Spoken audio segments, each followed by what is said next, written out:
Good morning everyone, this is Varsha Pathare. Welcome to Raghuvansh convent school. Chapter है आपका class 9 Sanskrit में। Chapter है आपका 8 लोह तुला, माने लोहे का तराजू। पहले भी आपने कभी पढ़ा होगा ये चैप्टर या कहानी तो सुनी होगी सभी ने। तो 9 चैप्टर दिया हुआ है आपका लोह तुला। अब मैं इसका संस्कृत में रीडिंग नहीं करूंगी, सिर्फ इसका मैं अर्थ आपको बता देती हूँ। आप इसको घर पे पढ़ लेना, क्योंकि अपने चैप्टर बहुत सारे हैं और टाइम कम है अपने पास। देखिए, ये कहानी विष्णु वर्मा द्वारा रचित पंचतंत्र नामक कथा से ली गई है।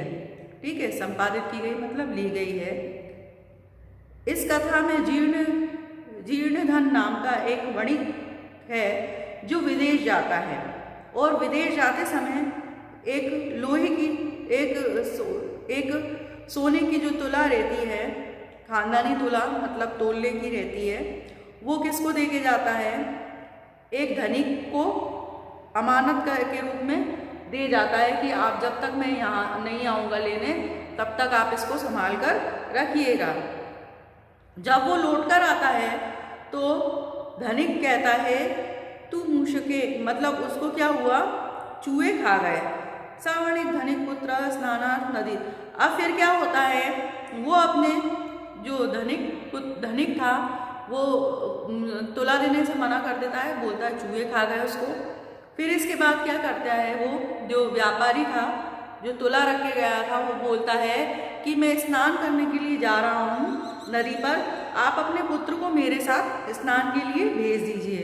और वहाँ पर जाकर उसको क्या करता है, वो पुत्र को अपनी एक गुफा रहती है नदी के ऊपर, उस गुफा में उसको पत्थर लगाकर बंद करके आ जाता है। प्रवंती सती पुत्र अष्ट दृश्वा धनिक पुत्र पृच्छत शिशु पुत्रस्ति। फिर वो धनिक जो पुत्र धनिक रहता है वो पूछता है कि ना तुम तो दिखाई दे रहे हो, मगर मेरे पुत्र को कहाँ पर छोड़ गया? सब यद पुत्र शयनम अपहर। वो कहता है कि आपका जो पुत्र था उसको क्या है, बाज उठाकर ले गया। तब वो वदन तो न्यायालय। अब फिर इसके बाद क्या होता है, वो लोग न्यायालय के लिए जाते हैं, न्यायालय में जाते हैं। तो ये एक कहानी है जो पंचतंत्र के विष्णु शर्मा ने लिखी है। पंचतंत्र में विष्णु शर्मा ने लिखी है। अब इसको डिटेल से मैं करा रही हूँ। देखिए, किसी नगर में जीर्णोधनु नाम का एक वणिक पुत्र रहता था। वो देश विदेश जाता रहता था। एक बार वो किसी देश व्यापार के सिलसिले में जा रहा था। तब उसने अपनी जो धरोहर थी, वो उसके घर की जो धरोहर थी, उसको उस तुला को उसने, लोह तुला जो थी, उस लोह की तुला को उसने किसको? एक धनिक को दे दिया। तचा कश्यन श्रेष्ठो ग्रहम कृत्वा देशांतर। और उसने कहा मैं किसी और दूसरे देश जा रहा हूँ, जब तक मैं नहीं लौट के आता तब तक आप मेरी ये जो तुला है, इसको आप मेरी तुला को संभाल कर रखिएगा। फिर इसके बाद जब वो वापस लौट कर आता है, तब वो कहता है कि मेरी तुला मुझे वापस करो। तब तुला वो मांगता है, तब वो क्या बोलता है, धनिक बोलता है यदि मूषके भक्षन्ति। कहता है दोस्त, वो तो जो तुला तुम रख के गए थे, वो तो उस तुला को तो चूहे खा गए हैं। फिर वो बोलता है कौन? जीर्णधन जो है वो बोलता है ईशमेव अयम संसार। ये संसार का नियम है, न कित्रपि श्वासमति मस्ती। ये इसमें तुम्हारा कोई दोष नहीं है, ये तो संसार का नियम है, क्योंकि किसी के भी मन में लालच आ जाता है ना।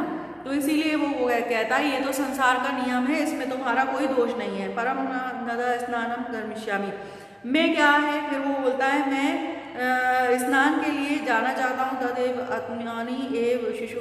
तुम अपने शिशु धनदेव नामक जो है, धनदेव है जिसका नाम, उसको स्नान का सामान लेकर मेरे साथ भेज दो।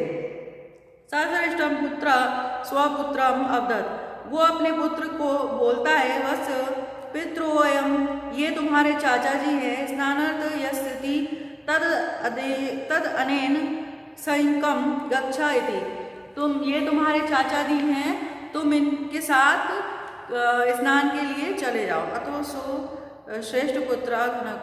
इसके बाद क्या होता है, वो जो पुत्र है वो पुत्र को लेकर, उस पुत्र को लेकर, धनदेव को लेकर स्नान के लिए चले जाते हैं और स्नान करके उनके जो पुत्र है, धनिक का जो पुत्र है, उसको एक गुफा में, नदी पर एक गुफा है, उस गुफा में रखकर उसका बाहर एक बड़ा सा पत्थर लगा देते हैं। सश्रेष्ठ प्रविष्टम भो अभ्यगता।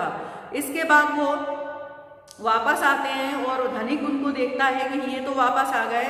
पुत्र में शिशु, वो पूछता है कि मेरा जो पुत्र है वो कहाँ है, या त्वं सा नदी गता इति, वो तुम्हारे साथ नदी पर स्नान के लिए गया था। सा दत्तो पुत्रम नदी तटम शयनम हता इति, वो कहता है जब तुम्हारा पुत्र मेरे साथ नदी पर तो गया था, पर उसको क्या है, बाज उठाकर ले गया है।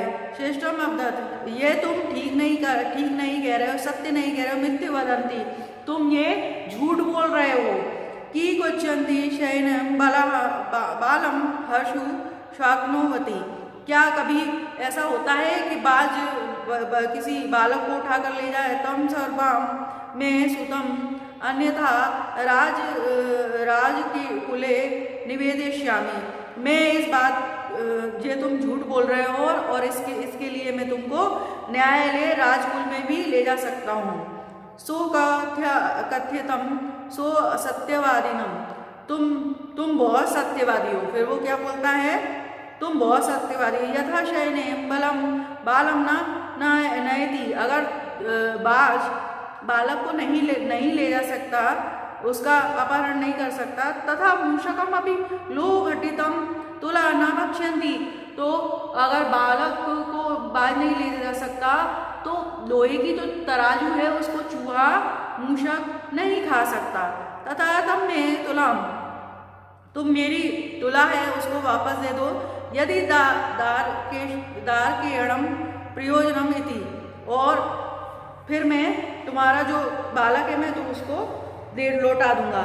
एवं वदमानो तो द्वापि राजकुलम गतो, इस प्रकार से दोनों लड़ते हुए राजकुल में राजा के पास चले गए। तत्र तेयशी स्वरेण अवदत् भो, और तेज स्वर में, जो धनिक था वो तेज स्वर में बोला, वंचितो अहम, मेरी बात सुनो। अब अब्राह्मणायाम, ए ब्राह्मण, अनेन चोरेण मम शिशुहम अपरम इति, इसने जो सामने खड़ा हुआ है, इसने क्या करा, मेरे पुत्र का अपहरण कर लिया। अथ धर्मधारिणा तम अवदत् वो समार्त्यम श्रेष्ठ सुता, मेरा जो पुत्र था धर्म का परायण करने वाला, और मेरे जो पुत्र है उसको इसने अपहरण कर लिया है। सो अवदत् की करोष्यामि, उनने कहा क्या हुआ। पश्यतो मैं नदी तटम शयनम शिशु अपहरम तम इति, मैं जब नदी पर नहाने के लिए गया तब जो बाज है वो इनके जो बालक है इनका उसको अपहरण करके ले गया। तच्छ्रुत्वा ते अवदत् भो, अरे ऐसा कभी हो सकता है। भवता सत्य ना भी हितम, ये सत्य घटना, सत्य बात नहीं है। कि शयनम शिशु हतु समार्थो अभवति, क्या बाज कभी बालक के वजन को, बालक इतना भारी होता है उसको उठाकर ले जा सकता है। सो अवदतम भो श्रुत्वम मदवचः, ये तुम जो भी कुछ बोल रहे हो ये तुम झूठ बोल रहे हो।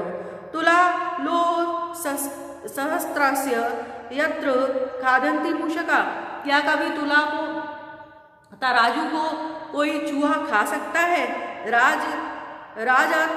राजनतंत्र हरेच्छ येनो बालकम नात्र सहसा, अगर लोहे की तुला को चूहा नहीं खा सकता तो बालक को भी जो बाज है वो नहीं ले जा सकता। ते अपृच्छतम कथ्य में तम, इस प्रकार से उसके कथन सुनकर तथा सा श्रेष्ठ थी, तुमने सत्य कहा, तुम सही हो। सत्य सभ्य नाग्रे अदितः सर्वा व्रतांत निवेद्यम, उसने फिर बाद में क्या करा, शुरू से लेकर अंत तक का जितना भी वृतांत था वो सब राजा को सुनाया। इस तद न्यायाधिकारिणः विहिष्य तो द्विवपि संबोध्य तुला शिशु प्रदानेन तोषिवन्तः। इसके बाद राजा ने न्याय किया और न्याय के अनुसार लोहे की तुला थी वो जो क्या नाम था उसका, जीर्ण धन, उसको लौटाई, धनिक ने उसको लौटाई और जीर्ण धन ने धनिक का जो पुत्र था देव उसको वापस कर दिया। ठीक है, तो ये चैप्टर आपका कंप्लीट हो गया है, समझ में आ गया होगा। Okay, thanks for watching video, stay home and stay safe.